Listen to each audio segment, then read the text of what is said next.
What's up, YouTube people? It's your boy Patty McNinja, and I'm back from my week off. My wife and I did a long weekend trip in Chicago. It had been a minute since we'd been in the city, so we kind of did the touristy stuff. We went to the Field Museum, we went to the aquarium. I'm a big Chicago Bears fan, and Soldier Field is right in that general area, so we walked around there. It's the off season, so there wasn't a whole lot to do, but the main reason we were in the city was I'm a big Coheed and Cambria fan, and his side project, the Prizefighter Inferno, was actually on tour for what I think was the first time. I don't think he's ever toured his side project before, and Chicago was the closest show that they were doing to us. So we made a long weekend trip into the city, and it was awesome. That show was so much fun. But since you're watching this video, I know you probably don't care about any of that. You want me to talk about video games, and unfortunately, as I was digging into the news that I'd kind of missed since we were out of town, I had seen a lot of talk about the recent layoffs in the gaming industry, and unfortunately it's become such a topic of conversation that I feel like I needed to put in my 2 cents. So without further ado, let's rock.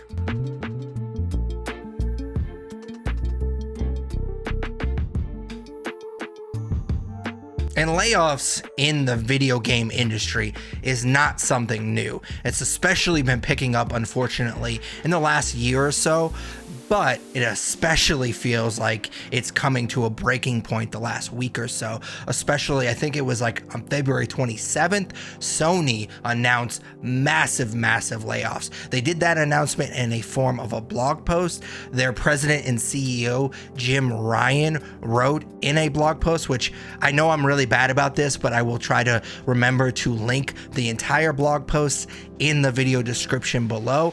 But I'm going to kind of walk you through the bullet points of what he posted. The PlayStation community means everything to us, so I felt it was important to update you on a difficult day at our company.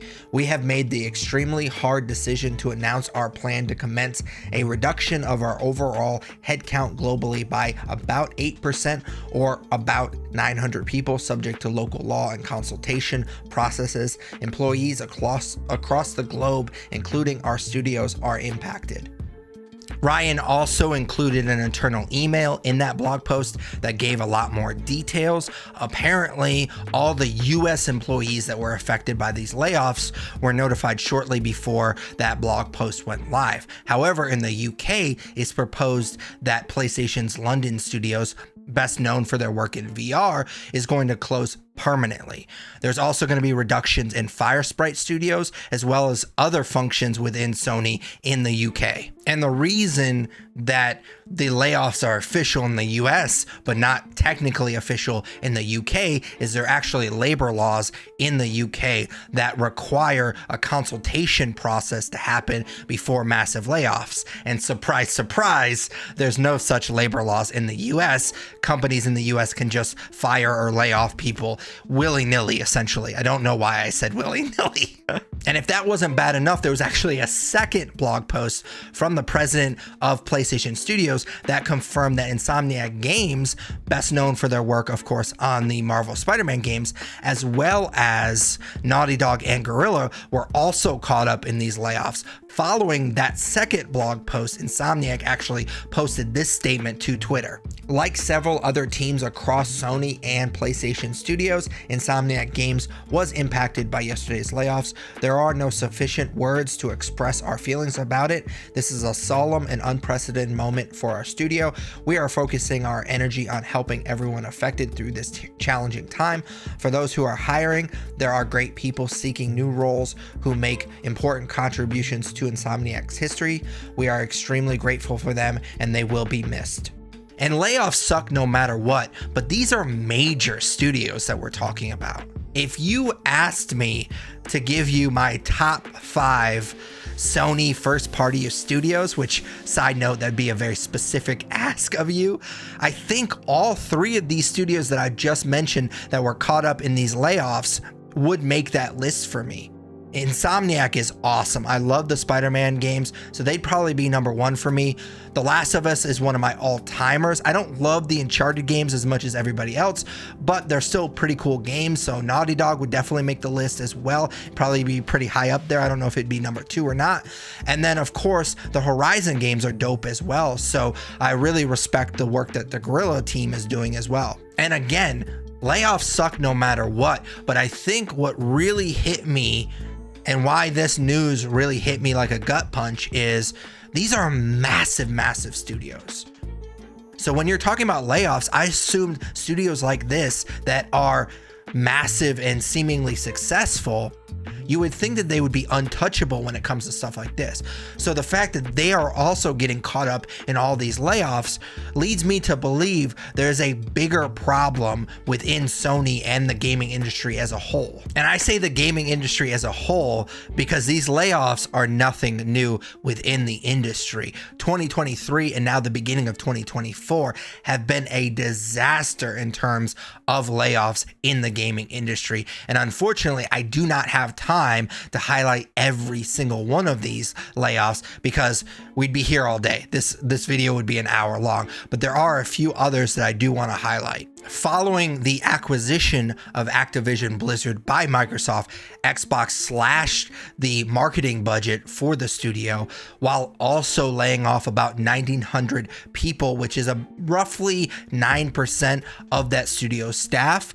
Also, the president of Blizzard Entertainment also left the company after the acquisition. EA is also experiencing some layoffs as well. They announced recently that they are going to be letting go of about 670 staff members, which is roughly 5% of their staff. They also made a note that they will cease development of future licensed IP, which unfortunately is including the Respawn Star Wars FPS that was announced last year, and it was rumored but not confirmed to be a Mandalorian game. However, they did mention that there will be a third Fallen Order game, so at least there's that. There's a sprinkle, just a tiny sprinkle of good news in there. But there was more bad news than good news in this EA announcement because they also noted their CEO, Andrew Wilson, mentioned that they will be doubling down on their own IP, sports games, and massive gaming communities, aka sports games with microtransactions and games with battle passes, which, if we're being 100% honest, that's not super surprising. It's been like a decade or two, and we all have known that EA was kind of a shady and greedy gaming company. They have always been seen as the worst of the worst as far as gaming companies are concerned. So it's not super surprising that they're already doubling or tripling or whatever you want to say down on this type of stuff, because that was kind of already the road that they were going down. I was, honestly, to give them a little bit of credit, I was surprised and I appreciated that they were at least honest enough to even say that, because most gaming companies wouldn't even touch that with a 10-foot pole, but they were just being honest and upfront, which I appreciate, even though I didn't really like the announcement. But wrapping this video up, I know that I just threw up a ton of information at you. And to be honest with you, kind of behind the scenes, this was a video that was a little overwhelming for me to make, because I kind of consider myself a person that has their ear to the ground when it comes to gaming industry stuff. And even I was surprised once I started digging into these stories how prevalent layoffs have been the last year or so in the gaming industry. There was a lot of similar stories about layoffs in the gaming industry that I just didn't have time to touch on in this video because of the nature of YouTube. Nobody's gonna watch a bummer hour-long video about all these massive layoffs, but at the same time, I felt bad because who am I to decide what story is more important than the other? Because if one person gets laid off, that's earth-shattering news for that one person. And of course, it should go without saying, it sucks that people are losing their jobs for sure. But I also, with this video, want to kind of keep the bigger picture in mind as well, because we are gamers. If you're watching this video, you're a gamer. So I do want to, as I'm kind of finishing this video out, I do want to touch on what I think is the future of gaming based on these layoffs. First of all, if you know anything about game development, you probably already know that while games do tend to make a lot of money, they are big risks because they take so long to develop and they cost so much, at least the AAA titles do. They are huge risks because yes, eventually you're probably going to see a profit just because the industry makes so much money. They are a huge risk because you're not going to see that profit for years and years and years. So based on these layoffs, it feels to me, and I hope that I'm wrong, that these companies are realizing that they need to do what EA has said that they're already doing, which is double and tripling down on what they consider sure things, which usually means established franchises and or games with microtransactions and battle passes. These layoffs are a sign to me that the studios aren't going to take those risks anymore. They're not going to spend years and millions of dollars producing these original single player experiences unless they know for sure it's going to make them a profit. And with these original IPs, you can never be 100% sure. So I do think we were kind of already going down this direction anyways, but these layoffs feel to me like the nail in the coffin for those types of games, that studios are no longer going to take those risks and they're only going to make sure things from now on. But lastly, I do want to talk about the human element. So I personally don't have any experience in game development, but it's always been explained to me as a very difficult profession to break into, career to break into.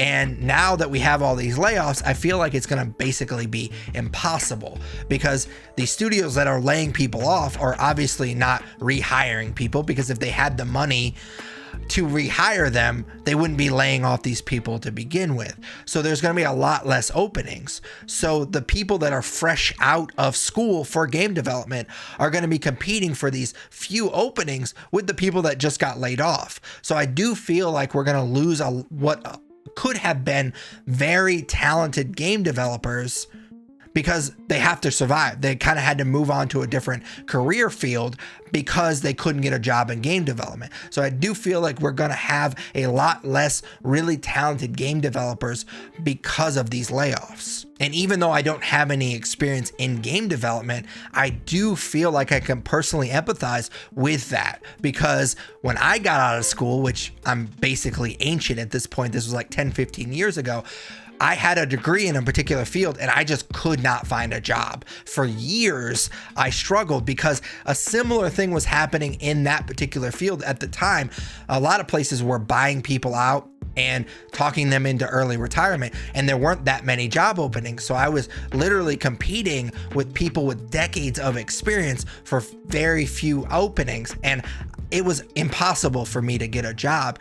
And there was a few years after school that I was working a couple of jobs, and I ended up having to work a job in a factory. And I was like, I have 2 bachelor's degrees and I'm working in a factory. Not that there's anything wrong with working in a factory, but I was really kind of in a funk. I was kind of depressed at the time because I was like, I worked so hard to get into this particular field and it was what I wanted to do, and it just wasn't working out. And so there was a few years I was in a weird headspace because of it. Now, fast forward to now, I'm kind of better off.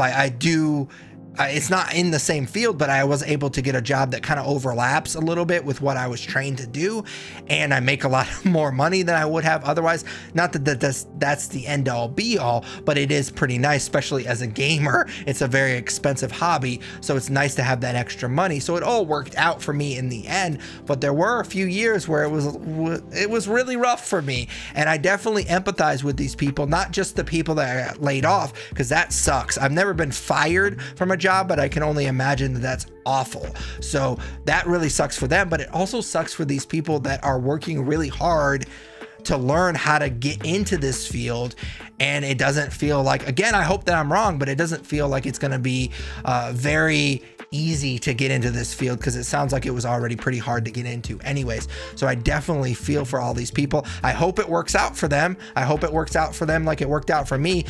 Just hopefully they actually get a job in the field that they have their degree in and everything like that. But again, hopefully this is just a blessing in disguise and it all works out for everybody. But I have a feeling that it's going to be rough for a while. But as always, those are just my thoughts. I'd love to hear yours in the comments down below. I know it's a little weird for me to ask you to smash that like button on a video like this, but honestly, I'm not asking you to like the fact that people are getting laid off.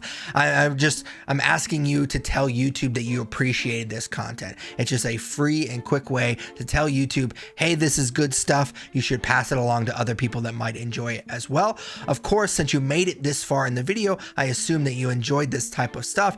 If you do and you haven't already subscribed and dinged that bell, I would ask you to politely do that as well, because I do post weekly gaming related content. So if you like that content, definitely consider subscribing and dinging that bell. But until next video, take it easy. What's up, YouTube people? It's your boy Patty McNinja, and this is my boy Yoshi, aka Kitty Boy, and we were just talking and we agree that since you made it this far in the video, you might as well subscribe. You wouldn't want to disappoint Kitty Boy, would you?